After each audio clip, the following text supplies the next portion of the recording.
for the lay person who doesn't have a spiritual practice, who wants to begin self-development, how would you recommend they start? Well, I would recommend that they do some research. That they don't just go blindly find a local person who claims to be some sort of teacher. In my time, when I began, there was no internet, didn't exist, but there were libraries. So I went to the libraries and I looked for the good books on these things, and I read everything I could. So I had some sort of knowledge, and then I knew I had to find a teacher who really knew something. Not just the teachers who claim to know something and teachers who know little bits, but the teacher who really knew something about the internal system. And I didn't care whether they were a Zen Buddhist or a Sufi or a Daoist or nothing, or some religion or not a religion. I had no interest in that at all. I only knew that you had to find somebody who had genuine inner knowledge of the things and not just the outer knowledge that you so often get. And of course, most of the books you find are just people with the outer knowledge. They don't really have the depth of long training with good teachers in a good tradition, and they've really found something. So the mass of books, you have to find your way through them in order to find the few that really have something. And then I went in search of a teacher, and that's what I recommend. First research the subject. And if there's some teacher that comes into your view, research the teacher. Don't just believe what they say. Look into their history. Because, I had 3 major good teachers. And each one of them had a lifetime history of learning from other good teachers. And each one of them was supported in their teaching by their teachers.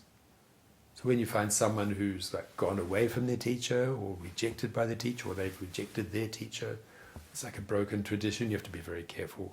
Or someone who didn't really have a teacher, they just read a lot of books and made up a system, put their name on it and charged some money for it, you can forget about those ones.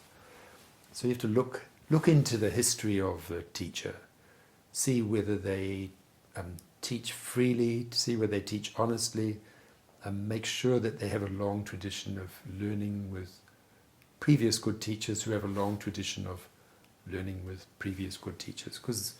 Because what's necessary for real teaching is that there's some inner force, and that comes down through these chains of teachers. So if the teacher is not a recipient of that type of force, it will just be an external, out of the this big monkey brain that people have. We have about 3 times the number of brain cells as a chimpanzee. So that from the brain you can be quite smart, but it will never work for the internal world. So, research, and when you start to look at teachers, research their background. If the teacher claims to be like the Messiah or the greatest in the world, or if you come to them, they'll save you, and if you don't, you go away, and all of these Messiah complex things, if the teacher puts on too many shiny clothes and too many big hats, sits too high up, asks you to call them too fancy names, then you should also think twice about it. Because the best teachers that I ever met were very, very humble, very normal people. And inside they were very high level, and outside you couldn't see it. And the people who appeared very big on the outside, inside were very small. That's another thing I appreciate about this system, that you look normal. I mean, you look like semi-normal. We know differently, though, don't we? But no, you present, the people in this system are not overly anything. They're not too weird. They're not too woo-woo. Right. These are a very lovely, normal. It's a very wonderful community, and I think that's how you can also judge a great system and a good teacher, is by the students. And you've had students for decades. You're absolutely right. I should have added it.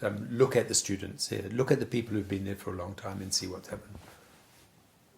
So Are you happy? And does that scale even matter to you? Let me see. When the inner part of you becomes stronger, which must happen if you train in a reasonable way for a long time. It just happens it's like inner growth, inner evolution. Then when you are following that inner part, there's a type of a contentment and a peace and a satisfaction. And when you're not following it, of course, there'll be a type of discontent, in a slight unpeace, in a such a word, which is not uncomfortableness inside yourself, and a tension inside yourself, and so on. So when I'm following that inner part, then I can say, yes, I'm very peaceful. And if I slip, if I make some mistakes, if I don't hold it all together perfectly, then in that time I'm not happy with myself, you might say. But it's more just that you lose that deep inner peace, sort of goes away a little, and you realize you need to adjust the path a little bit back on in tune with what's something that's deeper again.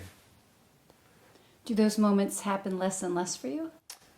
You less and less swing to the side. So when you're younger, sometimes you do things and then you realize it's really not right in these terms.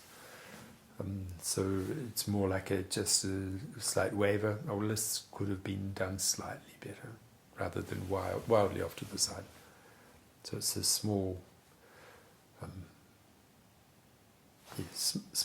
wandering to the side of the path rather than wandering off the path.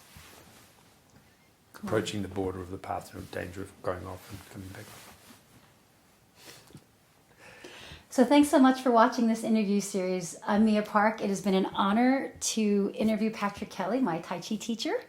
And make sure that you follow up and read about Patrick Kelly. There's the website 9clouds.ch and patrickkellytaichi.com. And that information will be in the links provided. So thanks so much for watching, everyone. Thank you, Patrick. Ciao. Ciao.